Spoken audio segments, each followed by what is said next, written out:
Konon ada dua pengganggu sekolah yang terkenal di SMA. Yang satu adalah Shenche, si keren dan sombong, kakak pencabut nyawa. Yang satu lagi adalah Suyao, si cantik dan gila, kakak Shura. Namun keduanya tidak menyukai satu sama lain. Dan ingin menjatuhkan satu sama lain. Oleh karena itu, setiap hari mereka tidak berkelahi.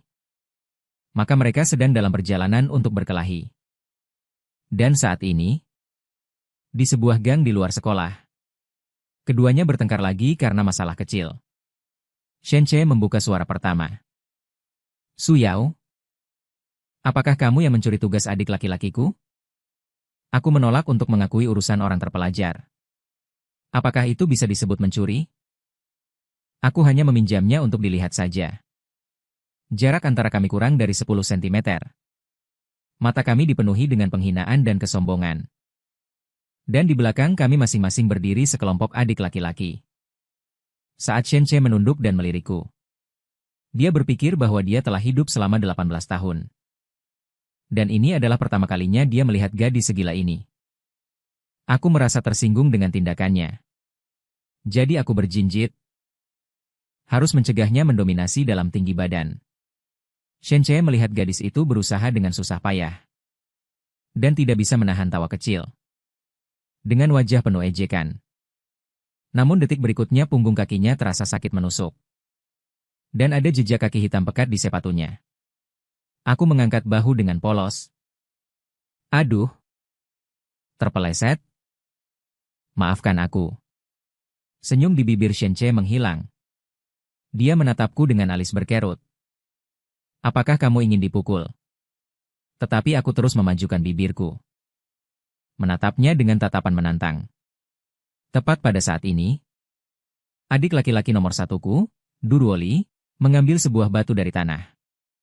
Dan melemparkannya ke wajah Shenche. Meskipun Shenche menunduk untuk menghindar. Tetapi batu itu masih mengenai sudut bibirnya dan membuatnya terluka. Dan meskipun Shenche berhasil menghindar, aku malah mendapat masalah besar. Aku masih tertawa diam-diam tadi. Dan tidak memperhatikan arah batu itu. Saat aku menyadarinya, batu itu sudah mendarat dengan keras di dahiku. Dengan bunyi gedebuk, membuatku melihat bintang-bintang. Berpegangan pada dinding untuk berdiri tegak. Adik-adik kecil berseru. Bos, apakah kamu baik-baik saja? Shenche juga tidak menyangka akan menjadi seperti ini. Ingin mengatakan rasakan itu. Tetapi melihat gadis yang memegangi kepalanya dan meringis kesakitan di depannya. Entah kenapa dia menelan kembali kata-kata itu. Dia sengaja tersenyum licik dan mendekat sambil berkata. Pertama kali melihat, seorang bos dipukuli oleh adik-adiknya. Kamu mohon padaku. Sekarang juga akan kupanggilkan 112. Kepalaku berdengung. Gambaran seperti lentera berputar muncul di depan mataku. Sialan, apa aku akan mati? Mati di tangan adik sendiri. Dan disaksikan langsung serta diejek oleh musuh bebuyutan. Memikirkan hal ini, penglihatanku semakin gelap. Tolong. Aku akan melihat nenek buyut. Shenche, dalam mimpimu. Bahkan jika aku mati, aku akan menarik seseorang sebagai pengganti.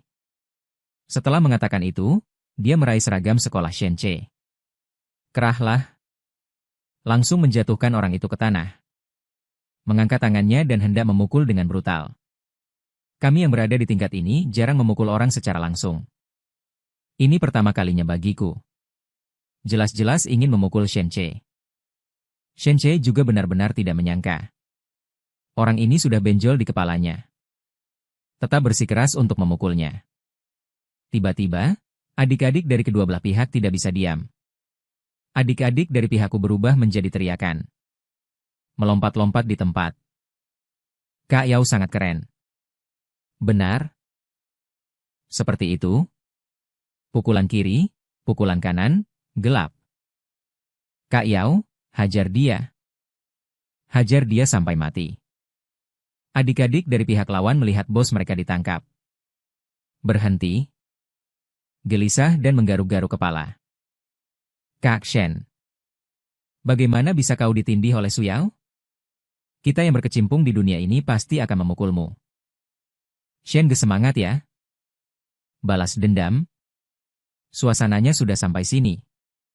Akan aneh jika Shenche tidak melakukan apa-apa. Dan dia benar-benar tidak menyangka aku akan memukulnya. Ekspresi wajah Shenche benar-benar hilang senyumnya. Dia dingin dan tegas. Alis dan matanya mengandung keganasan. Sudut bibirnya sinis. Kau berani memukulku? Suyao? Apakah kau merasa hidupmu terlalu panjang? Gadis yang menindihnya tidak bersuara. Shenche merasa kesal di dalam hatinya. Wajahnya acuh tak acuh. Jika kau ingin bertemu nenek buyutmu, aku akan segera mengirimmu ke sana. Gadis yang menindihnya masih tidak bersuara. Shenche mencibir. Jangan pura-pura mati. Karena kau benar-benar akan mati selanjutnya. Tidak heran disebut saudara pencabut nyawa. Setiap kalimat tidak lepas dari kematian. Jika itu orang yang penakut, bahkan tidak perlu dipukul, mungkin bisa langsung mati ketakutan. Tapi gadis yang menindihnya masih tidak bersuara. Shenche kehilangan kesabaran. Tapi kali ini sebelum dia bisa mengucapkan kata-kata kejam berikutnya. Terlihat cakar yang diangkat gadis itu menyusut kembali. Kemudian dia bertemu dengan sepasang mata yang bersih seperti mata air jernih. Mata itu berkaca-kaca dan mengandung uap air serta ketakutan. Suyao, pemimpin geng wanita yang terkenal yang reputasinya tidak kalah darinya, matanya benar-benar bisa menunjukkan ketakutan. Shenche lebih percaya bahwa dia buta. Tapi dia menutup dan membuka matanya. Hampir menjadi mata juling setelah puluhan kali. Ekspresi mata gadis itu masih tidak berubah. Bahkan yang lebih mistis ada di belakang.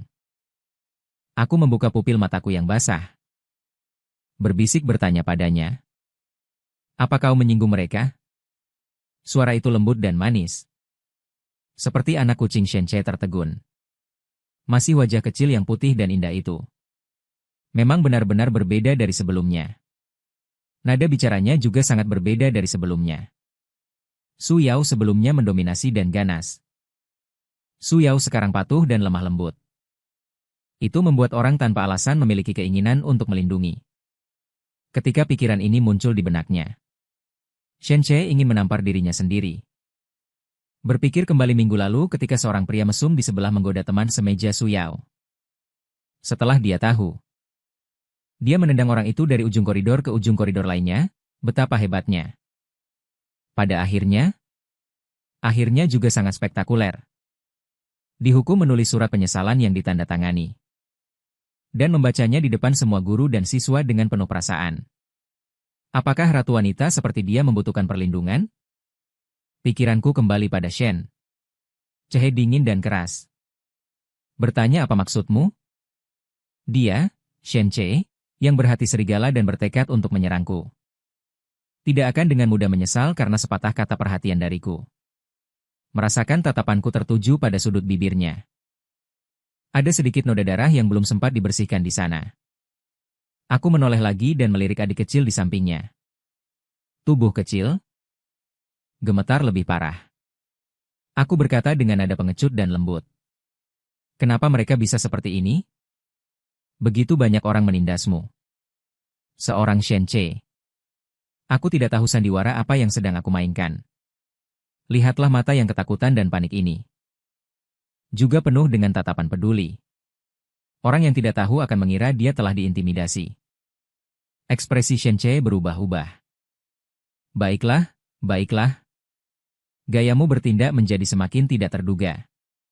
Seorang pemimpin geng yang terhormat. Benar-benar menggunakan taktik kecantikan yang tercela dan tidak tahu malu. Dia, Shenche, setidaknya adalah satu-satunya pewaris kelompok keluarga kecil Shen. Jumlah gadis yang pernah dilihatnya sejak kecil terlalu banyak. Adalah tipe wanita cantik dengan penampilan menarik. Apakah dia pria sampah yang tidak bisa bergerak hanya dengan dibujuk dan dibujuk? Aku sama sekali tidak tahu tentang aktivitas psikologis remaja itu. Orang tuaku saling mencintai. Keluarga juga sangat kaya. Berjalan lancar. Bebas khawatir. Tumbuh hingga usia 15 tahun.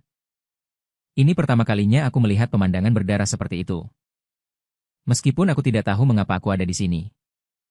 Tapi itu tidak menghalangiku untuk merasa kasihan pada bos besar Malang yang dikepung oleh selusin gangster dan gangster wanita yang ganas.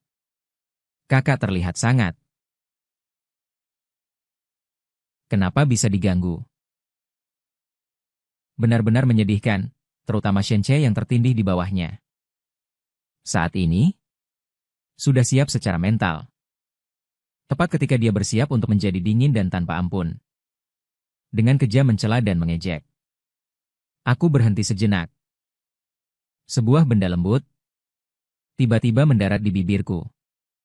Tampaknya tangan kecil lembut seorang gadis menyentuh mulutnya selama sedetik. Lebih tepatnya, bukan mengoles. Benarkah? Aku menghapusnya. Mulutnya menatapnya. Mata lembut. Menatapnya dengan mata berkaca-kaca. Sepertinya dia akan menangis karena patah hati sedetik berikutnya. Benarkah? Seolah-olah hatinya akan setengah kaku. Meskipun hatinya sekeras besi. Tapi aku terlihat sangat baik dan tangan kecilnya juga lembut. Aku tidak tahu sebelumnya bahwa pengganggu kecil ini begitu pandai siapa yang bisa menahan ketidakpedulian. Pemuda itu memalingkan wajahnya dengan acuh tak acuh. Berkata dengan dingin. Tidak sakit. Pertempuran yang akan datang. Berakhir begitu saja tanpa kepala atau ekor. Berakhir secara misterius dan tinggal dua adik laki-laki. Dengan mata terbelalak.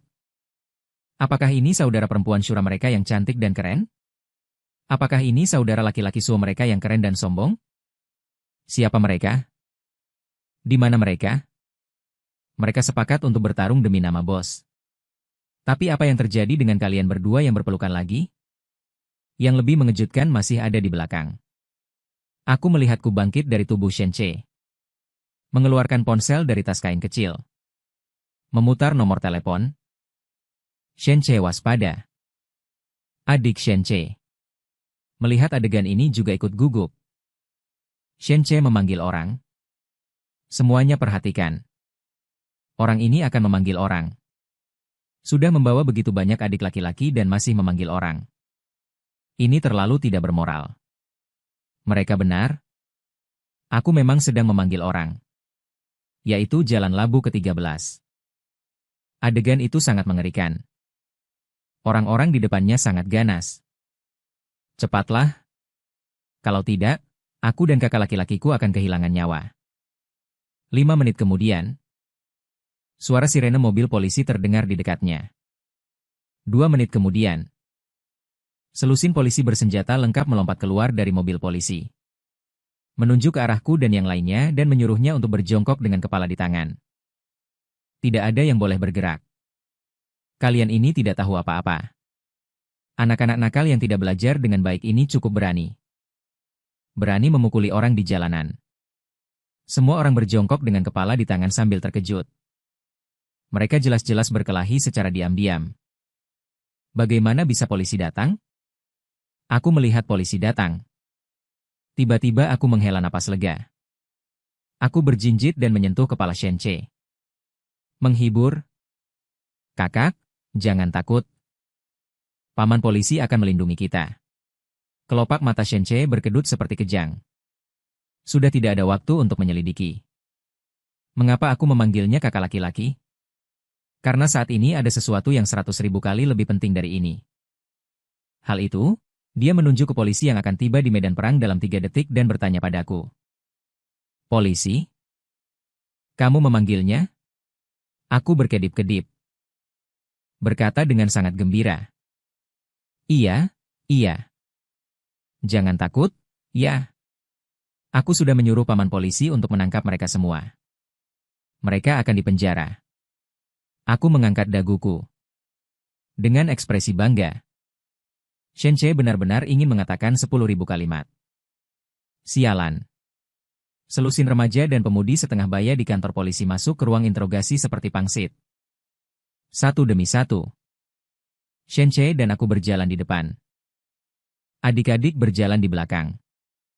Di meja duduk 2 orang yang menginterogasi. Polisi yang tidak tahu apa-apa akan mengira itu adalah lokasi pernikahan pangeran dan putri. Di depan duduk saksi. Di belakangnya ada deretan pengawal. Pemandangannya sangat spektakuler dan megah. Polisi berkata, katakan. Sebenarnya apa yang terjadi? Kalimat ini seperti membuka semacam perangkat mekanis. Adik laki-lakiku nomor 1, Durwoli, mencubit pahanya dengan keras.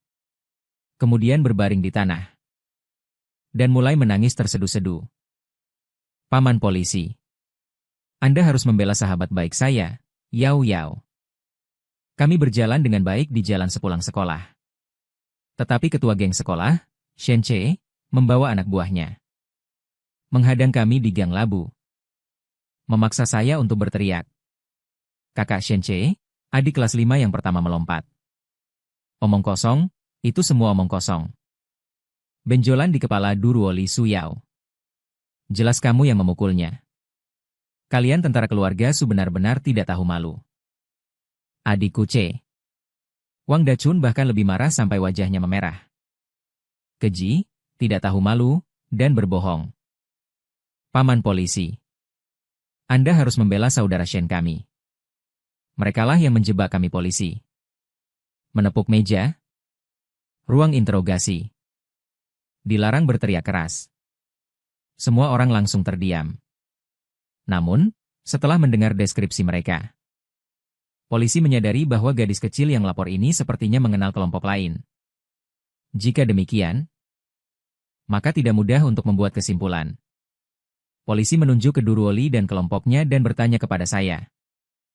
Apakah kamu mengenal mereka? Aku melirik mereka. Menggelengkan kepala. Paman polisi, saya tidak mengenal mereka. Tetapi saya tidak tahu mengapa mereka mengenal saya. Durwoli dan yang lainnya mengira aku juga berakting. Saya menyela dengan cepat. Kami semua adalah penggemar berat Xiao. Bersumpah untuk melindunginya sampai mati. Tetapi ini tidak ada hubungannya dengan dia. Polisi mengangguk. Dia menunjuk Shen Che lagi dan bertanya kepada saya. Apakah benjolan di kepalamu ini karena anak ini? Aku mendongak dengan bingung. Dengan mata kosong. Apakah ada benjolan di kepalaku? Setelah selesai berbicara, meraba kepalaku. Benar saja ada Durwoli yang tepat waktu menangis. Paman polisi. Apakah Anda melihatnya? Yao Yaoku. Ini pasti gegar otak karena benturan. Sampai-sampai lupa kalau kepalanya benjol. Setelah dikatakan seperti ini, baru aku dengan lambat menyadari. Kepalaku sakit sekali. Mulutku mengerut. Mulai menangis. Aku belum pernah diperlakukan seburuk ini. Dan setelah aku bertingkah seperti ini, kedua polisi langsung membuat kesimpulan di dalam hati. Berkata kepada Shen Che dan yang lainnya. Ada saksi dan bukti. Apalagi yang bisa kalian katakan? Keheningan Shen Che memekakan telinga. Dia bilang kenapa aku jadi aneh. Ternyata sedang berakting, ya. Gadis nakal ini. Hati penipu benar-benar hitam. Bahkan ingin mengirimnya masuk untuk makan. Dia, Shen Che, bersumpah mulai sekarang. Bingung hatiku kacau sampai menjadi orang lain. Dia menjelaskan tanpa ekspresi. Aku tidak memukul. Dialah yang berteriak maling. Polisi adalah orang yang berpengalaman. Waktu sekolah dulu pernah melihat beberapa siswa yang kurang baik. Setiap hari tidak melakukan hal yang benar, malah suka menggertak teman perempuan yang cantik. Meminta orang memanggil gadis kecil itu dengan sebutan kakak. Adegan ini persis sama dengan waktu dia sekolah dulu. Semakin polisi membayangkan, semakin terasa benar.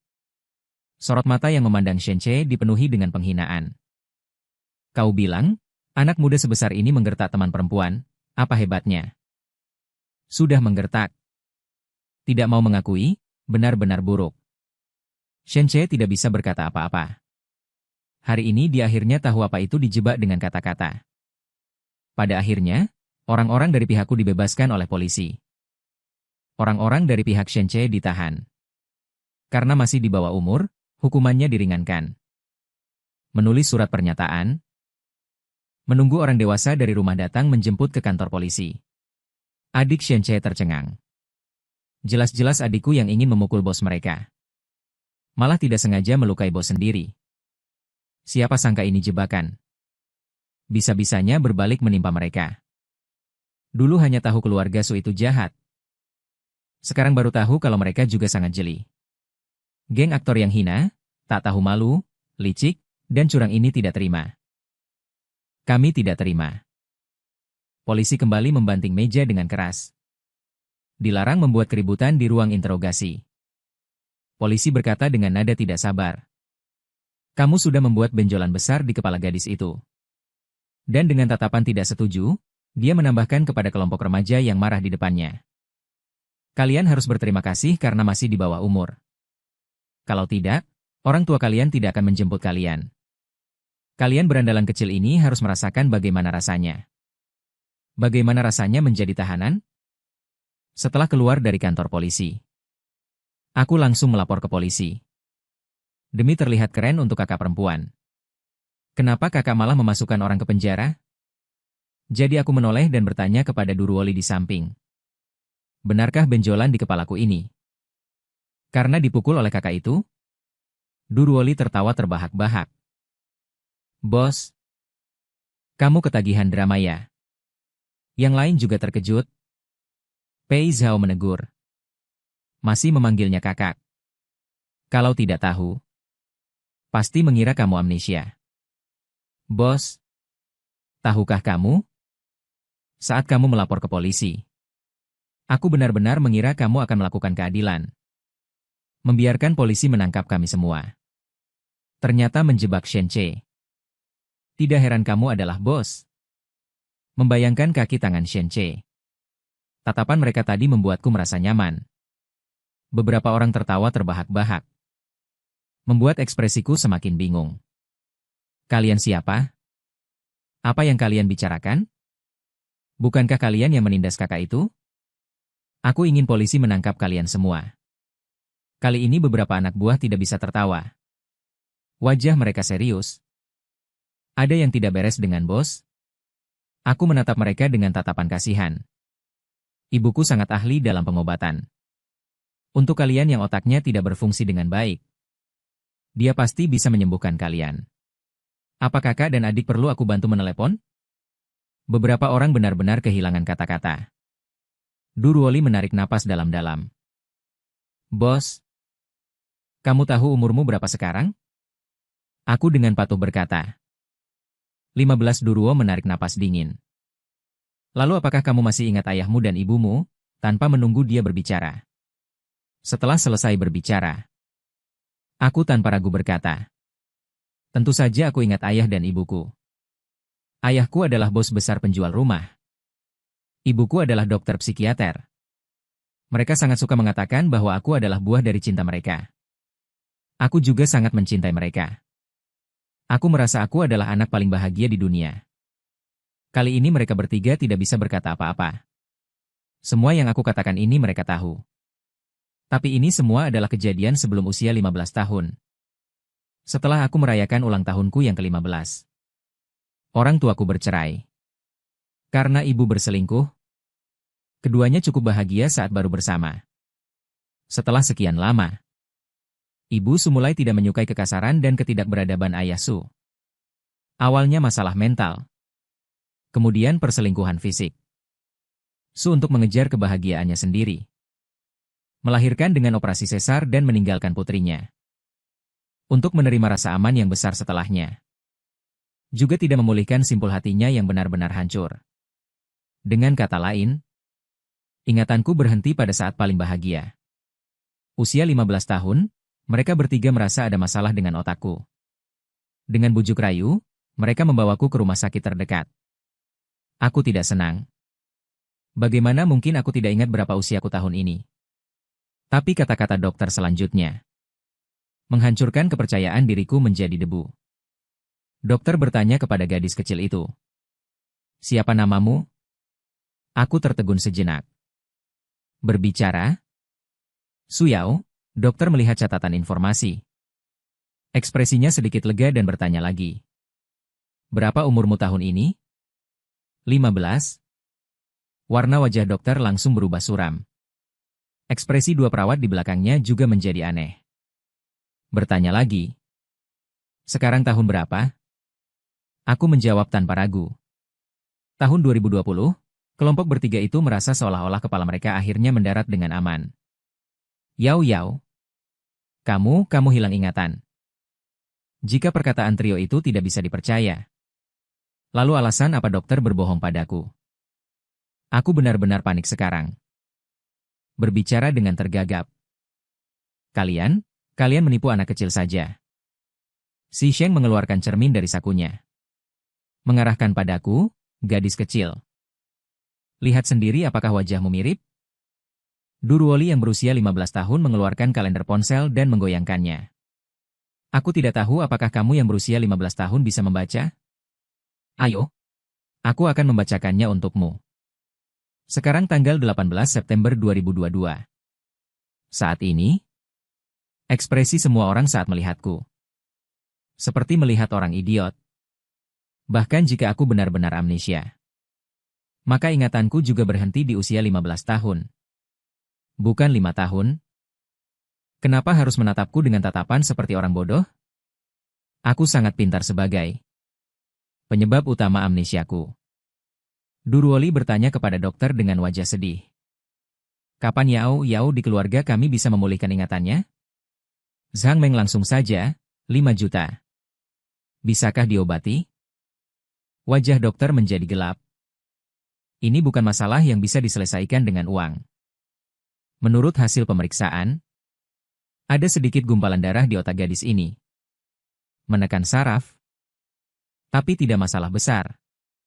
Tidak disarankan untuk operasi. Sebaiknya biarkan dia pulih perlahan sendiri. Berapa lama bisa pulih, ini? Tidak pasti, jika cepat. Beberapa bulan, jika lambat 2 atau 3 tahun. Tetapi mungkin juga tidak akan pernah pulih. Tapi ini adalah kejadian dengan probabilitas kecil. Ekspresiku seperti tersambar petir. Jelas baru 15 tahun. Kenapa tiba-tiba bertambah 2 tahun? Jadi sebenarnya bukan trio itu. Otaknya yang bermasalah. Tapi otakulah yang bermasalah. Di luar rumah sakit, aku yang menjernihkan pikiran merasa sedih. Mengeluarkan ponsel dan hendak menelepon ibu. Duruoli menyadarinya. Dengan cepat merebut ponselku. Tidak boleh menelepon, mataku merah. Tanya. Kenapa? Setelah orang tua bercerai. Hubungan saya dengan ibu menjadi sangat tegang. Seperti tidak ingin saling mengenal lagi. Jika panggilan ini dilakukan, saya pasti akan tahu bahwa orang tua saya sudah menikah. Sebagai adik kecilku, Duruoli, tentu saja tidak ingin melihatku bersedih lagi. Jadi dia mulai berbohong dengan susah payah. Bukannya aku tidak ingin kamu memberitahu keluarga. Tapi aku merasa hubunganmu dengan ayah dan ibumu sangat baik. Jika mereka tahu, mereka pasti akan sangat mengkhawatirkanmu. Saya pikir itu sangat masuk akal. Saya tidak ingin membuat ayah dan ibu khawatir. Kata dokter, kalau cepat, beberapa bulan lagi akan sembuh. Bos, ayahmu membelikanmu sebuah apartemen di dekat SMA 1. Tinggallah dengan tenang di sana selama beberapa bulan ini. Jika ada kesulitan, cari kami. Aku berkedip. Mengangkat kepala dan melihat ini. Lalu melihat yang itu dan mengangkat tangan. Aku punya pertanyaan. Bos, Anda bertanya pada yang berusia 17 tahun. Saya orang seperti apa? Dan kenapa kalian memanggilku? Bos, saya membayangkan diri saya yang berusia 17 tahun tidak akan jauh berbeda dari yang berusia 15 tahun. Peringkat pertama. Anak baik di mata guru. Siswa super di mata teman sekelas. Ketiga orang ini sangat peduli padaku. Mungkin juga karena nilai dan pergaulanku yang baik. Baiklah. Aku memikirkannya dengan gembira, begitu aku berkata. Zhang Meng ini menjadi bersemangat. Bos, di SMA 1 kita ada 2 preman sekolah. Tahukah kamu siapa yang paling hebat? Melihat kegembiraan di wajah Zhang Meng. Entah kenapa aku teringat perjalanan ke rumah sakit. Kata-kata ketiga orang ini kepadaku. Memukuli preman dan memarahi orang bodoh. Tiba-tiba aku merasa ada firasat buruk. Bertanya dengan gemetar. Siapa ini? Tentu saja kamu. Zhang Meng tertawa terbahak-bahak. Bos, reputasimu di SMA nomor 1. Bahkan anjing yang lewat pun akan menyeringai padamu. Ruoli dan Pei Zhao juga memasang ekspresi yang sulit diungkapkan dengan kata-kata. Anjing yang lewat pun akan menyeringai padaku.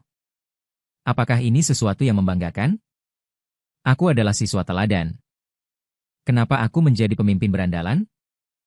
Su Yao yang berusia 17 tahun. Apa yang sebenarnya kau lakukan di belakangku? Pukul 6 sore. Trio itu mengajakku makan malam di dekat sekolah. Aku makan sambil menangis. Wajah kecilku memerah karena menangis. Kenapa aku yang berusia 17 tahun menjadi berandalan? Aku tidak bisa menerima pukulan ini. Trio itu melihat pemandangan ini. Makan pun jadi tidak enak. Saling bertukar pandang. Berkomunikasi dengan telepati. Apakah kalian menyadari perubahan pada bos sekarang? Sudah lama menyadarinya. Bicaranya jadi lembut. Seperti pengecut yang duduk di barisan depan di kelas. Tidak ada bedanya. Hanya saja dia lebih muda. Seharusnya, karakternya tidak boleh berubah.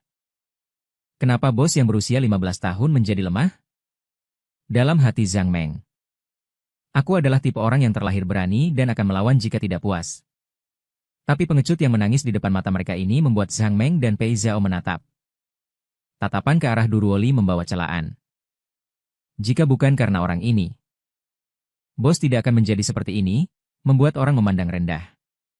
Duruoli merasa bersalah dan menundukkan kepala melihat bos yang sekarang begitu lemah. Apalagi memimpin mereka mengalahkan Shen Che, dia tidak akan dipukuli saja sudah bagus. Membayangkan adegan itu, Duruoli merasa dirinya pantas mati. Setelah makan malam, aku menerima pesan singkat dari nomor asing di ponselku. Besok setelah sekolah. Bertemu di atap ini adalah sinyal ajakan berkelahi yang dikirim oleh seseorang. Tapi aku yang berusia 15 tahun tidak mengerti hal ini. Tidak terlalu mempedulikan pesan singkat dari nomor asing. Itu yang lebih membuatku khawatir sekarang adalah studiku yang hilang. Pasti sulit mengikuti pelajaran di usia 17 tahun. Tidak apa-apa jika aku menjadi berandalan. Aku tidak ingin menjadi siswa yang buruk. Setelah makan, Duruoli membawaku kembali ke rumah kecilku. Kakak, aku di kelas 11 SMA kelas 1. Kamu di kelas 11 SMA kelas 3. Besok saat kamu pergi ke sekolah, jangan salah masuk kelas. Aku mengangguk patuh, menatap wajah kecil seputih salju ini. Duruoli tenggelam dalam pikirannya. Kenapa aku tidak menyadari sebelumnya bahwa kakak terlihat sangat tampan? Ada semacam keindahan kekurangan otak. Aku mandi dan berbaring di tempat tidur. Membuka Baidu. Mulai mencari tentang amnesia. Bagaimana cara memulihkan ingatan dengan cepat? Selain pengobatan, dokter online juga menyarankan saya untuk lebih banyak menutrisi otak. Lebih banyak berolahraga. Aku segera memesan secara online. Suplemen otak yang cocok. Dengan pikiran bahwa aku bisa memulihkan ingatanku setelah memakannya. Aku dengan tenang tertidur. Pukul 7:30 pagi. Musik mars olahraga bergema di SMA nomor 1 tepat waktu. Para siswa berjalan keluar dari kelas dengan tertib. Aku berlari mati-matian di belakang mereka. Tadi malam aku bermimpi tentang kakak laki-laki yang aku kirim ke kantor polisi. Kakak itu menggigit bahuku dengan liar dalam mimpi. Setiap kata seperti alat. Kenapa? Kenapa kamu terus mengatakan kamu menyukaiku? Kenapa mengkhianatiku? Aku dalam mimpi sangat brengsek menjawab. Datanglah, aku menyukaimu. Itu karena kamu tampan. Tapi maaf. Aku bertemu dengan pria yang lebih tampan darimu. Demi dia, aku bisa melepaskan seluruh hutan. Mimpi ini sangat panjang. Dalam mimpi, orang tampan makan terlalu banyak. Aku tidak bisa bangun. Untuk semacam kehormatan. Terlambat. Hampir ketinggalan. Upacara bendera mingguan. Sambil berlari. Aku sambil mencaci diriku sendiri di dalam hati. Menyukai pria tampan bukanlah masalah besar. Tetapi bagaimana bisa menunda studi demi pria tampan? Ini benar-benar memalukan. Seluruh guru dan siswa sudah berdiri di barisan belakang. Teman-teman yang mendengar gerakan itu tanpa sadar menoleh untuk melihat. Tidak heran dia adalah kakak perempuan kelas atas di sekolah menengah pertama. Berani bergoyang saat upacara bendera hari Senin di Dalian. Dari jauh, aku melihat sosok tinggi dan tegap di antara kerumunan. Saat dia menoleh, aku melihat dengan jelas wajah itu. Rambut putih dipotong rapi. Fitur wajahnya dalam dan 3 dimensi. Hidung mancung ala Inggris dan Amerika. Justru kakak laki-laki yang aku kirim ke penjara. Kemarin Duruoli berkata, kakak laki-laki sekelas denganku. Memikirkan hal ini, aku dengan tenang berjalan mendekat. Aku tidak memperhatikan, hanya dalam jarak yang aku tempuh ini. Teman-teman di sekitarku dengan sukarela memberiku jalan. Berjalan ke hadapan remaja itu. Aku mendongak menatap wajah tampan di depanku. Saat aku merenungkan di benakku, bagaimana aku harus meminta maaf padanya? Aku melihatnya berdiri ke samping. Jarak antara keduanya menjadi lebih jauh. Aku tertegun. Hatiku semakin merasa bersalah. Kakak. Dia membenciku. Wajar saja jika aku mengalami hal seperti ini. Aku pasti juga akan sangat marah. Aku merasa telah melakukan hal buruk. Dengan suara pelan berkata, itu, aku belum selesai berbicara. Aku mendengar dia berkata dengan dingin. Teman sekelas Su. Apakah kamu lupa sesuatu? Aku menatapnya dengan bingung. Mata besarku menunjukkan kebingungan. Shenche mengangguk sedikit. Setelah dia menyadari apa yang terjadi, wajahnya menjadi lebih gelap. Nada bicaranya juga lebih dingin. Urutan pengaturan kelas di sekolah kita adalah yang tertinggi. Yang tertinggi berdiri di depan, yang terpendek berdiri di belakang. Dia menunjuk ke kolom terakhir dan tersenyum. Tempat saudara Su adalah tempat kembalimu. Wajahku memerah. Dalam sekejap permintaan maaf. Semua hatiku hilang. Marah hingga kabur dan berkata dengan galak. Tinggi? Hebat. Tunggu nanti. Ketika bertemu gadis yang disukai. Bukankah masih harus khawatir berlutut dan mendongak? Shenche memasang ekspresi tanpa kata. Terdengar suara teredam di sekeliling. Tawa. Benar? Duruoli di belakang guru mengacungkan jempolnya ke arahku. Tidak heran menjadi bos. Apa artinya amnesia? Kemampuan untuk membalas. Sudah terukir dalam dia. Matahari terik membara. Kepala sekolah berpidato dengan penuh semangat di atas panggung. Ketika melihat sosok mencurigakan di bawah panggung, wajahnya menjadi gelap. Su Yao dari kelas 23 SMA naik ke atas panggung untuk berbicara. Hari ini hari Senin adalah hari bagi perwakilan siswa yang baik untuk berbicara. Juga hari bagi siswa yang buruk untuk membaca surat penyesalan. Saya berkelahi lagi minggu lalu. Jadi saya adalah yang terakhir yang naik ke panggung untuk membaca surat penyesalan. Tetapi saya pikir saya adalah yang pertama. Perwakilan siswa yang baik berbicara. Lagi pula, diri saya yang berusia 15 tahun mendapatkan beasiswa dengan mudah. Setiap hari Senin, perwakilan siswa yang baik adalah diri saya sendiri. Saya berjalan ke atas panggung dengan langkah percaya diri dan menerima mikrofon. Ekspresi kepala sekolah saat melihatku mengerutkan kening. Kepala kelas 23 ini benar-benar baik. Membaca surat penyesalan di atas panggung. Juga dengan ekspresi percaya diri dan bersinar. Orang yang tidak tahu akan mengira dia memintanya untuk berbicara sebagai perwakilan siswa teladan. Saya dengan terampil menepuk mikrofon 2 kali, mengangguk puas mendengar suara itu. Mulai berbicara. Para pemimpin yang terhormat. Guru. Teman-teman terkasih. Selamat pagi semuanya. Hari ini adalah hari yang istimewa. Berdiri di sini, saya sangat tersentuh. Pertama, saya ingin berterima kasih kepada Tuhan. Karena telah baik kepada saya. Saya lahir di era yang indah ini. Melihat negara berkembang dan menjadi lebih kuat dari hari ke hari. Saya dengan tulus merasa bangga. Saya berharap negara makmur dan kuat. Kepala sekolah berdiri di samping mendengarkan. Tertegun. Berpikir bahwa surat permintaan maaf ini terlalu besar. Kedua, saya ingin berterima kasih kepada ayah dan ibu saya karena telah melahirkan saya sepintar ini. Jika tidak, bagaimana saya bisa beruntung berdiri di sini? Membuatmu bertobat. Saya tidak menyuruhmu memuji diri sendiri. Kepala sekolah berdiri di samping. Wajahnya sudah sehitam kuodi. Dia merebut mikrofon dan berkata, "Saudara Su, hal yang paling harus kamu syukuri adalah sekolah yang tercerahkan dan guru yang baik hati. Di sekolah lain, masalah seperti ini, siswa sudah dikeluarkan 10.000 kali." Saya merebut mikrofon dari kepala sekolah. Berkata dengan sedikit malu, "Maaf. Saya hanya bersemangat. Lupa memuji sekolah." Saya memujinya secara formal. Sekolah akhirnya mulai membahas topik utama. Judul pidato saya hari ini adalah, "Hidup itu seperti mimpi. Semuanya mungkin." Seluruh guru dan siswa sekolah menatap podium dengan heran. Mereka berkata, "Apa judul pidato yang akan kamu sampaikan?"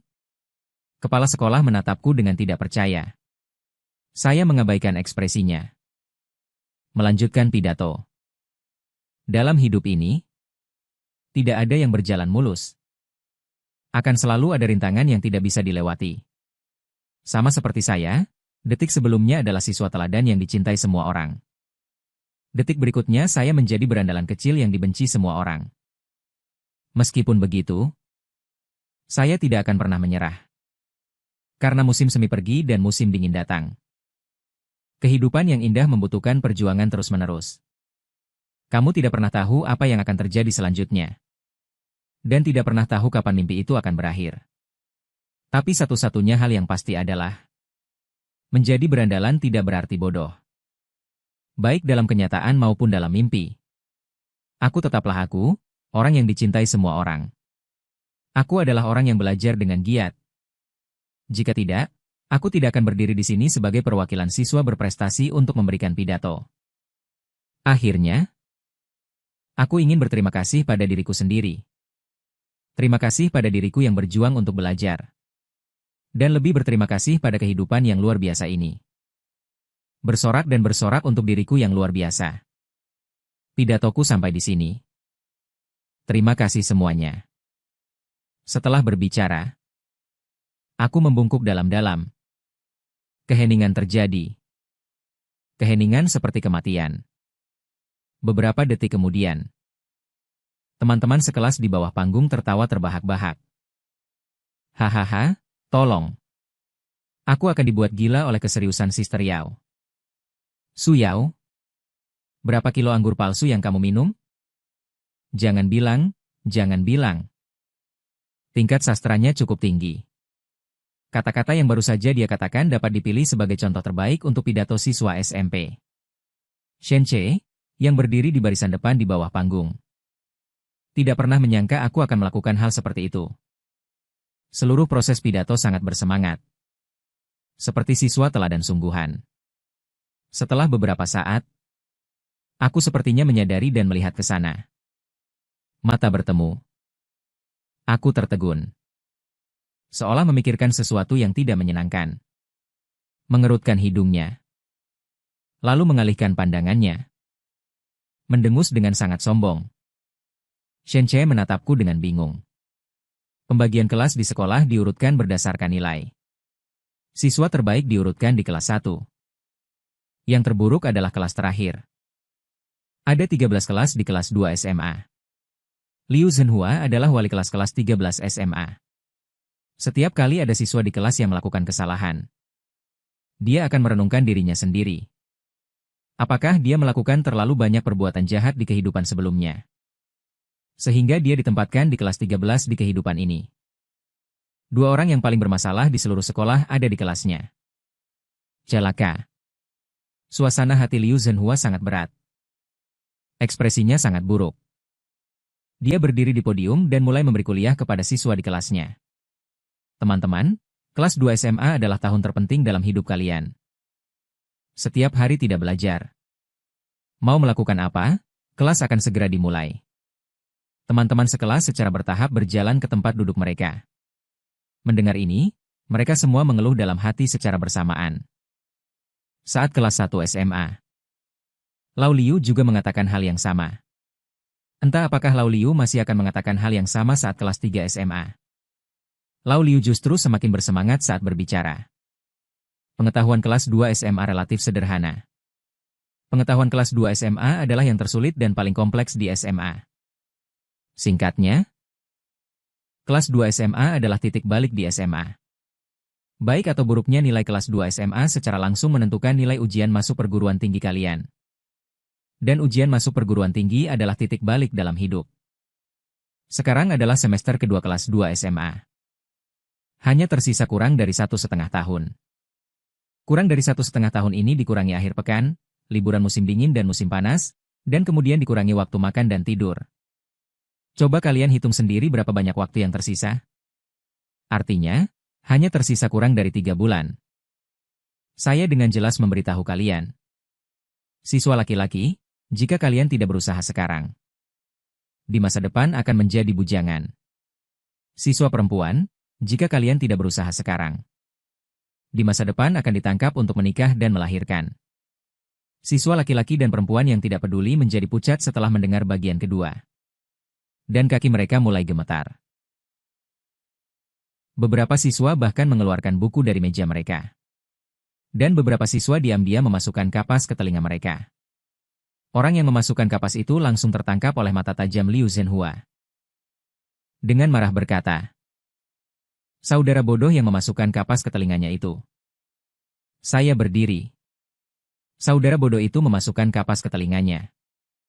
Dia tidak bisa mendengar Liu Zhenhua. Semakin marah, air liur menyembur ke wajah siswa di barisan depan. "Saudara bodoh. Jika kamu terus seperti ini, nanti, hanya saja aku menemani sekolah untuk membuang sampah bersama." Berdiri dari kursi dengan tatapan galak. Melihat ke kiri dan ke kanan. Siapa yang memarahinya mencoba membuang sampah dengan tatapan bingung. Raungan datang dari podium. Teman semeja yang menderita mengeluarkan kapas dari telinganya. Memberinya tatapan semoga berhasil. Menatap wajah Liu Liu ketujuh. Zhang Meng merasa ada yang tidak beres. Liu Zhenhua meraung marah. Setelah tua, hari ini, di depan seluruh guru dan siswa sekolah, melakukan hal seperti ini. Wajah lamaku benar-benar hilang. Dia, ayahmu masih kamu. Ibumu sangat menyukainya. Detik berikutnya, dengarkan aku mengetuk pintu setelah guru. Hanya aku yang ditemani oleh bel masuk kelas. Gadis kecil itu melihat buku teks di depan pintu. Liu Zhenhua menyapa. Mengatakan bahwa hari ini sekolah sangat tidak nyaman. Menatap tatapan tidak bersalahku. Liu Zhenhua merasa tidak berdaya. Namun, gadis kecil itu terlihat patuh. Mengapa dia begitu menyengat? Dia melambaikan tangannya dan berkata, "Pergilah ke tempat dudukmu." Dia telah dihukum karena pelanggaran besar pertama. Setelah selesai berbicara, dia pergi. Menyerahkan kelas kepada guru matematika. Zhang Meng menunjuk ke baris kedua dari belakang, di sisi kiri dekat jendela. Berkata, "Kak Yao, tempatmu ada di sana." Aku menatap Zhang Meng dengan tatapan terima kasih. Mengikuti petunjuk dan duduk. Tawa dingin datang dari belakang. Aku menoleh dan menatap wajah tampan Shen Ce yang berlebihan. Jelas semua orang mengenakan seragam sekolah. Tetapi memakainya membuatnya sangat berbeda. Aku menatapnya beberapa saat. Melihat wajahnya yang tampan.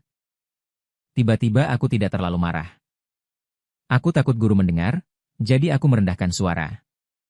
Berkata, "Aku tidak sengaja mengirimmu ke Biro Keamanan Publik. Tapi kau tadi memarahiku di bawah bendera." "Hai." Kita impas. Shen Ce dengan malas mengangkat matanya. Tampak tersenyum tapi tidak. "Siapa yang memarahimu? Bukankah itu fakta?" Mengapa orang ini menyerang pribadi dengan mudah? Apakah aku belum mereda amarahku? Aku tahu aku salah. Dengan tertekan aku mengatakan sebuah kalimat. Kau terlalu berlebihan. Suara gadis itu lembut. Wajahnya merah merona. Marahnya pun seperti merajuk. Shenche tidak berbicara lagi. Dia sedikit tidak tahan. Aku berbicara padanya dengan nada seperti ini. Jika terus begini setelah sekolah, bagaimana dia bisa bertarung habis-habisan denganku di atap? Kesan paling jelas saat aku membuka halaman pertama buku matematika adalah asing dan kecewa. Bahkan ilmu yang sudah dipelajari pun terlupakan. Meskipun sudah menduga. Tapi tetap saja merasa sedikit frustrasi. Sudahlah. Hanya bisa belajar ulang. Aku berpikir. Dengan rendah hati bertanya pada teman sebangku. Aku peringkat berapa di kelas saat semester pertama? Aku merenung dalam hati. Berapa lama waktu yang kubutuhkan untuk mempelajari materi SMA? Ingatanku berhenti di kelas 2 SMP. Tapi kurikulum kelas 3 SMP sudah mudah dikuasai. Jadi cukup belajar mulai dari kelas 1 SMA saja. Teman sebangkuku terhibur dengan perkataanku hingga ingin tertawa. Tapi ini sudah berlebihan. Apa kau lupa? Saat akhir semester, kau dan teman sekelas Shenche berada di peringkat terakhir. Saat awal semester ini, wali kelas untuk menghukum kalian. Memanggil kalian berdua ke atas panggung. Saling menatap selama 3 menit. Siapa yang tidak tahan duluan? Dia yang dihukum membersihkan kelas. 2 minggu aku merasa seperti disambar petir. Aku yang berumur 17 tahun tidak. Tapi seorang berandalan yang berada di peringkat terakhir kelas. Ini tidak mungkin kan? Dulu saat SMP aku belajar dengan sangat baik. Bahkan jika ujian dengan mata tertutup. Tidak mungkin mendapat peringkat terakhir. Kecuali jika sengaja. Tapi kenapa begitu? Dan tadi kepala sekolah memanggilku ke atas panggung. Mungkin menyuruhku menyampaikan penyesalan. Jika seperti itu, hatiku hancur berantakan. Tapi keinginan untuk menang yang mendarah daging membuatku tanpa sadar bertanya. Siapa yang menang pada akhirnya? Teman sebangku menatapku dengan kagum. Tentu saja kamu. Aku menghabiskan waktu sehari. Menerima diriku sendiri. Menjadi kenyataan seorang siswa yang buruk. Sebagai seorang siswa super, saya tidak tahan menjadi siswa yang buruk. Aku mengepalkan penaku dan memutuskan. Mulai hari ini, saya akan merebut kembali nilai yang hilang. Saat aku membayangkan tahta nomor 1 di kelas diambil. Meja itu diketuk. Aku menatapnya dengan ganas. Tidak ada yang bisa mengaitkan aku dengan gelar seperti Sister Shura dan ayah. Shenche menegur dengan ringan. SMS yang kukirimkan padamu tadi malam. Jangan-jangan kamu lupa? Setelah serangkaian kejadian aneh kemarin. Jika aku tidak merapikannya dengan baik. Di mana harga diri pemimpin sekolahnya? Kakak. Aku tertegun sejenak. Tiba-tiba sadar. Ternyata kamu yang mengirimiku SMS tadi malam. Tapi bukankah kita mengetuk meja belakang? Kenapa kita bahkan tidak punya teman WeChat? Aku sedikit bingung. Menggaruk-garuk kepala. Baru saja akan memanggil kakak. Tetapi berubah di ujung lidahku. Teman sekelas? Mari berteman di WeChat. Apa yang didengar Paman Shenche saat mengangkat matanya dengan berani? Ekspresi Shenche berangsur-angsur menjadi serius. Suyao sebelumnya memang sangat pintar.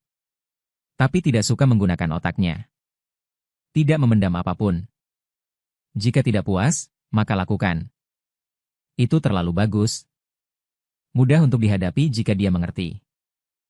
Tapi dia yang sekarang menjadi tidak sederhana. Semakin dipikirkan, ekspresi Shenche semakin serius. Suaranya juga menjadi rendah. Kenapa kamu ingin berteman denganku di WeChat? Karena kamu adalah teman semeja belakangku. Aku berkata tanpa berpikir. Suara lembut dan lembut membuatku terpeleset. Hampir saja tidak berdiri tegak. Dan jatuh di tempat. Detik berikutnya, aku melihatku mengeluarkan ponsel dari ranselku. Membuka halaman WeChat. lalu menyerahkan ponsel itu di depannya. Teman semeja belakang, apakah kamu memindai saya atau saya memindai kamu? Menghadapi senyum manis dan imut gadis itu, Shen-che bersandar di meja. Dengan wajah tanpa ekspresi, dia mengeluarkan ponselnya. Kamu memindai saya dan menambahkan saya sebagai teman. Kami naik ke atap satu demi satu. Seluruh kelas gempar.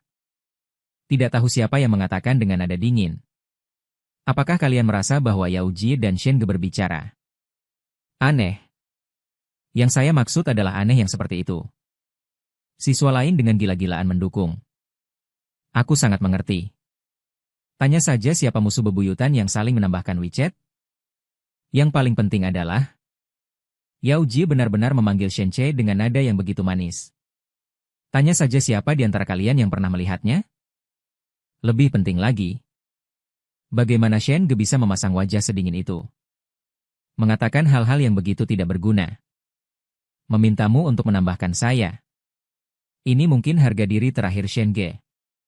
Tepat pada saat ini, Sang Meng membanting meja dengan keras. Dengan marah berkata, omong kosong. Apa yang bisa diwakili oleh menambahkan WeChat? Hubungan dengan Shen-che pasti tidak akan berubah hanya karena menambahkan WeChat. Adik Shen-che, Wang Dachun, juga ada di kelas ini. Betul? Sekarang zaman apa? Siapa yang masih menggunakan SMS untuk menghubungi? WeChat mereka hanya untuk berkelahi. Supaya mudah dihubungi. Mata Wang Dachun dengan tajam menyapu semua orang. Dan siapa anak kecil pemberani yang baru saja memarahiku? Shen Ge tidak berguna. Maju. Aku jamin tidak akan membunuhmu. Para siswa ketakutan dan bubar. Setelah hampir semua orang pergi, Wang Dachun memerintahkan Sang Meng untuk mengurusmu. Sebaiknya suruh dia menghapus WeChat Shen Ge kami. SMS juga bisa membuat janji perkelahian. Mendengar ini, Sang Meng merasa tidak nyaman. Segera membalas Wang Dachun. Kami ingin menambahkan siapa? WeChat bukan urusanmu. Tidak tahu siapa yang menambahkan kata-kata kasar untuk. Tetapi sedikit pun tidak berani melakukannya. Kami hanya mengucapkan sepatah kata. Dia mengejarnya dengan patuh. Wang Dachun tidak tahan lagi. Menggulung lengan baju dan berjalan ke arah Sang Meng. Apa yang kau gonggong, anak kecil? Jika kau berani berkelahi, ayo berkelahi. Siapa takut siapa? Dasar anjing, di atap. Cuaca terkejut di bulan September masih panas dan lembab. Tetapi suhu di malam hari sudah mulai cenderung dingin. Embusan angin sejuk bertiup seperti ini. Pikiran Shen-che menjadi jauh lebih jernih. Dia menatapku di depannya. Gadis itu mengenakan seragam sekolah ransel yang agak besar. Membuatku tampak semakin kecil. Dia dengan tenang berkata, Su Yao, aku merasa kau telah berubah. Sekarang aku hanya memiliki ingatan berusia 15 tahun. Diriku yang berusia 17 tahun suka bermain, suka berkelahi, dan tidak suka belajar. Tetapi diriku yang berusia 15 tahun berbeda. Penurut, sopan dan sopan. Aku meremas tas sekolah. Dengan sangat percaya diri berkata, apakah aku sangat imut sekarang? Sial. Bagaimana orang ini tahu bahwa dirinya sangat imut? Dan mengatakannya dengan nada yang begitu wajar. Shen-che tersendat. Tidak menanggapi perkataan itu, tidak mendengar jawaban. Aku mendesak. Teman sekelas Shen. Cepat katakan. Shen-che mengeraskan hatinya. Dengan dingin berkata, apakah kau pikir aku akan memuji seseorang yang mengirimku ke kantor polisi sebagai imut? Mulutku sedikit merosot. Masih dendam ya? Dulu aku berbicara dengan nada seperti ini kepada orang yang lebih tua. Orang-orang yang lebih tua itu akan tersenyum dengan wajah penuh kerutan. Dan mengabulkan semua permintaanku. Mengapa trik ini tidak berhasil pada kakak laki-laki yang tampan? Shen-che dengan dingin berkata. Aku memperingatkanmu, aku tidak pernah suka gadis yang merengek dan bertingkah imut. Aku menyarankanmu untuk segera kembali seperti dirimu yang dulu. Jangan menggunakan cara tercela dan tidak tahu malu seperti ini. Mataku membelalak. Benar-benar bulat, Sudah sebesar ini. Ini pertama kalinya seseorang mengatakan bahwa dirinya tercela dan tidak tahu malu. Setelah beberapa lama, suaraku sedikit terisak. Apa yang kau lakukan? Kamu sangat kasar padaku. Aku sudah bilang. Aku tidak sengaja. Dan aku juga sudah minta maaf padamu. Kamu masih mau bagaimana lagi? Jika benar-benar tidak bisa, laporkan saja aku ke polisi. Laporkan saja aku ke polisi dan tangkap aku. Mulai sekarang, kita tidak punya hutang apapun. Shen Che terdiam. Dia bahkan belum bertindak. Kenapa sudah menangis dan menuduh dengan hina dan tak tahu malu? Untuk pertama kalinya aku tidak tahu bagaimana menghadapimu. Jangan menangis. Aku tidak bilang akan melaporkanmu ke polisi dan menangkapmu. Nada bicaranya yang melembut terdengar sangat kaku. Mungkin karena dia belum pernah menggunakan nada bicara seperti ini sebelumnya. Sambil menyeka air mata, aku terisak-isak berkata, "Aku bersumpah. Kemarin aku melaporkanmu ke polisi karena aku benar-benar ingin melindungimu. Tapi kamu malah menuduhku." Dan terus marah. Shen Che merasa aku mempermainkannya seperti orang bodoh. Tapi dia tidak punya bukti. Karena aku menangis terlalu menyedihkan. Kamu bilang kamu melaporkanku ke polisi karena ingin melindungiku. Shen Che tertawa karena marah. Su Yao, apa kamu sendiri percaya dengan perkataanmu itu? Aku mengangguk. Aku percaya. Melihat aku tidak menangis lagi. Shen Che merasa jauh lebih lega. Bicaranya tidak lagi ragu-ragu. Su Yao, apa kamu terkena lemparan batu? Di kepala? Atau mungkin memang otaknya yang rusak? Daripada mempercayai seseorang yang setiap hari menentangnya. Ingin melindunginya? Lebih baik percaya bahwa dirinya adalah Qin Shi Huang. Detik berikutnya, aku hanya mengangguk. Shen Che sekali lagi terdiam. Suaraku masih lembut dengan nada sengau. Teman sekelas Shen. Aku hilang ingatan. Sekarang aku berumur 15 tahun. Aku sama sekali tidak menyadari betapa dahsyatnya berita yang baru saja aku katakan. Masih membual tentang diriku sendiri. Aku sangat mengenal diriku sendiri. Bahkan jika aku yang berusia 17 tahun menjadi tidak suka belajar. Dan suka menjadi berandalan. Maka itu akan menjadi berandalan yang baik. Karena kualitas keadilan dan kebaikan terukir di tulangku. Pupil mata Shen Che membesar. Terkejut dan berseru. Kau bilang kau amnesia. Aku mengangguk. Iya. Dokter bilang otakku rusak karena terkena batu. Tapi ini tidak memengaruhi kehidupan normal. Dokter tidak menyarankan operasi otak. Menatap gadis di depannya. Shen Che. Sudut bibirnya semakin dalam. Bagus sekali. Amnesia. Aku terlihat bodoh dan penuh semangat. Bukankah nanti dia bisa menindasku sesuka hati? Ini adalah kesempatan langka. Berpikir seperti ini, Shen Che tiba-tiba punya pikiran jahat. Mengangkat tangannya untuk memukulku. Aku tidak bereaksi. Mata bulatku menatapnya, seolah bertanya padanya. Kakak mau ngapain? Sama sekali tidak menyangka bahwa yang berdiri di depanku adalah musuh bebuyutanku.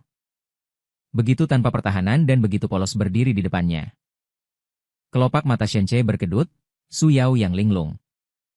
Kenapa dia selembut kapas? Belum mulai memukul saja. Dia sudah menangis sedih. Jika dia benar-benar meninju, aku khawatir dia akan menangis. Dan tidak bisa bangun. Berpikir ke sana kemari. Tinju ini tidak bisa jatuh. Dia menarik kembali tangannya dengan tenang dan menyentuh dirinya sendiri. Tidak ada apa-apa di belakang kepalaku. Aku hanya tiba-tiba merasa kulit kepalaku agak gatal. Aku menjawab, oh. Tiba-tiba teringat sesuatu. Ngomong-ngomong, kenapa kau memintaku datang ke atap? Shen Che berkata tanpa mengubah ekspresinya. Hanya ingin bertanya apakah kau membutuhkan bantuan. Bagaimanapun juga, kamu adalah teman sebangkuku. Aku berkedip-kedipkan mata. Dengan sedikit gembira berkata, Kakak, Kamu benar-benar orang baik yang suka membantu. Aku kira kamu masih menyimpan dendam atas kejadian kemarin. Aku kira kamu akan menelepon polisi untuk menangkapku. Bibir Shenche sedikit berkedut. Ini pertama kalinya dia menerima kartu orang baik dari musuh bebuyutannya. Perasaan seperti ini yang dia dapatkan. Sulit diungkapkan dengan kata-kata. Aku masih terus mengoceh. Kakak, Zhang Meng berkata. Aku yang berusia 17 tahun adalah seorang berandalan. Tapi aku berpikir, jika aku benar-benar seperti yang dia katakan, mengapa kamu membantuku? Mereka pasti berbohong. Mereka tidak berbohong padamu. Shenche tiba-tiba menyela perkataanku. Aku tertegun sejenak. Menatapnya dengan bingung. Aku melihat bibir remaja itu menegang. Wajahnya juga cemberut. Terlihat tidak senang. Seolah-olah baru saja dipukuli ratusan kali. Aku baru saja akan mengatakan sesuatu. Aku mendengar dia berkata dengan dingin.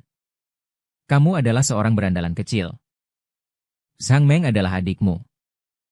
Jadi jangan memanggilnya kakak lagi. Itu akan merusak reputasimu sebagai berandalan.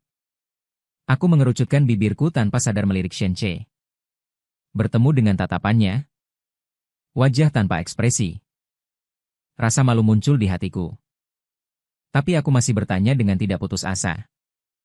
Jika aku seorang berandalan, mengapa kamu masih membantuku? Karena aku orang baik, kata Shenche. Harapan terakhirku hancur. Aku menjadi lesu. Sepertinya aku yang berusia 17 tahun benar-benar orang jahat. Shenche takut aku tidak ingat. Dia sengaja mengulanginya sekali. Mengerti? Lain kali jangan sembarangan memanggil orang kakak. Di seluruh SMA 0. 1. Kamu yang paling hebat, tidak ada yang mau kamu panggil kakak. Siswa baik mana yang suka menjadi pemimpin geng? Aku semakin layu. Menunduk dan bergumam. Dengan suara rendah. Aku tahu. Teman sekelas Shen. Aku tidak akan memanggilmu kakak lagi di masa depan. Ekspresi Shenche menjadi sedikit aneh. Apa itu? Aku mengangkat kepala kecilku dan bertanya apa? Tidak apa-apa. Setelah berpisah denganku, Shenche langsung pulang. Setelah makan, baru selesai mandi. Terdengar suara WeChat di ponsel. Pesan di grup adik laki-laki berdering tanpa henti. Dachun. Kudengar Kak Shen mencari Su Yao untuk bertarung sampai mati di atap. Bagaimana situasinya? Aku tidak ikut jadi aku tidak tahu. Aku tidak mengerti, aku tidak tahu. Adegan yang begitu indah. Kenapa kau tidak memanggilnya kakak? Dasar anak kecil, apa yang kau lakukan? Pergi tapi jangan bilang padaku. Kau pergi membeli teh susu untuk Chen Jiao-Jiao lagi. Membeli kue kecil? Penjilat mati dengan buruk. Siapa yang menjadi penjilat? Aku berkelahi dengan Zhang Meng. Membuat wajahnya bengkak, wajahnya juga tidak. Jauh lebih baik dari itu. Wang Chun bahkan menampar wajahnya dan menyayangi keimutan ini. Anak kecil itu mengatakan bahwa kakakku selalu mengucapkan kata-kata kasar setiap hari. Tidak sedikit kata-kata kasar yang diucapkannya. Tapi dia sama sekali tidak berani melakukannya. Implikasinya adalah mengejek Kak Shen kami karena tidak bisa mengalahkan Su Yao. Aku tidak tahan. Jadi aku berkelahi dengan anak kecil itu. Itu semua omong kosong. Su Yao dengan lengan kecil dan kaki kurusnya itu. Kak Shen kita menghajarnya. Bukankah itu masalah beberapa menit saja? 3 adik laki-laki mengobrol dengan hangat di grup. Akhirnya sampai pada kesimpulan. Su Yao seperti itu, bos mereka bisa membunuh 5 orang dengan satu pukulan. Jadi mereka dengan panik memention Kak 5 di grup. Kak Shen. Seperti apa dia memukuli Shen Yao? Kutebak dia dipukuli hingga menjadi kepala babi. Kak Shen menampar wajahnya. Su Yao ini tidak disukai. Tapi panjang-panjang sangat tampan. Sayang sekali menghilangkan sisi buruknya. Sayang kenapa? Sayang dia menggunakan tipu daya. Hampir membuat kami semua masuk penjara. Apa kalian lupa? Bersikap baik pada musuh. Sama saja dengan kejam pada diri sendiri. Paham? Setelah membaca pesan grup, Shenche tidak tahu bagaimana membalas. Saat dia mengajakku ke atap, dia ingin berkelahi denganku. Kenapa akhirnya tidak jadi berkelahi? Sepertinya dia merasa orang itu terlalu imut atau bagaimana. Pokoknya, entahlah. Dia diberi kartu teman. Tetapi tentu saja tidak bisa dikatakan Shenche berdeham dan memutuskan untuk mengalihkan topik pembicaraan. Aku ingin memberitahu kalian kabar baik. Su Yao. Dia amnesia. Ingatannya berhenti di usia 15 tahun, adik kecil di grup. Melihat kata-kata ini, tubuhnya bergetar. Apa? Amnesia? Bagaimana bisa amnesia? Shenche terkekeh. Bukannya karena Durwoli yang tidak punya otak itu. Belum pernah melihat membunuh musuh. Malah membuat bos sendiri menjadi bodoh. Aku tidak tahu apa yang dipikirkan Su Yao. Menerima adik kecil yang tidak punya otak seperti itu. Kecerdasan Su Yao sekarang hanya 15 tahun. Bodoh sekali. Sangat mudah untuk diatur. Kalian keluarlah. Tunggu besok sekolah. Aku pasti akan menindasnya habis-habisan. Setelah adik-adik mencerna berita itu, mata mereka langsung berbinar. Kecerdasan Su Yao hanya 15 tahun. Bukankah itu berarti mereka bisa dengan mudah mengendalikannya?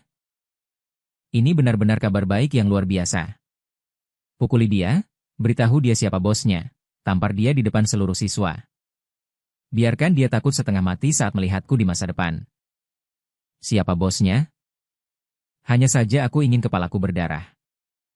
Sudut bibir Shenche berkedut, tiba-tiba sedikit menyesal. Mencari ide dari orang-orang ini. Ekspresinya dingin. Su Yao sekarang berusia 15 tahun. Bukannya 17 tahun. Memukul seorang gadis kecil berusia 15 tahun dengan kekerasan itu memalukan. Bagaimana kalian bisa memikirkannya? Ingin menggunakan pemikiran anak 15 tahun untuk menghadapinya lagi. Mengerti? Para anak buah mengerti. Pemikiran anak 15 tahun tidak lebih dari diam-diam menggunting kepang. Meletakkan serangga kecil di kotak pensil. Sengaja menggeser kursi. Membiarkan orang itu jatuh tersungkur atau semacamnya. Taktik serupa. Bos, trik ini terlalu kekanak-kanakan. Bagaimana jika Su Yao menertawakan kita karena kekanak-kanakan? Shenche merasa cara ini layak. Su Yao sekarang hanyalah seorang gadis kecil yang kekanak-kanakan. Bukankah kita harus menggunakan cara kekanak-kanakan untuk menghadapinya? Shenche meletakkan ponselnya. Baru saja akan tidur. Ponselnya bergetar lagi. Itu adalah WeChat yang kukirim. Meja belakang. Bisakah aku memintamu melakukan sesuatu? Shenche mengangkat alisnya sejenak. Mengetik, tidak bisa, di kotak input. Tapi menghapusnya lagi. Apa? Aku di kedai mie di sebelah sekolah? Baik sekali. Hei Emma berkata. Tidak aman bagi anak-anak untuk berjalan di malam hari. Bisakah kamu mengantarku pulang?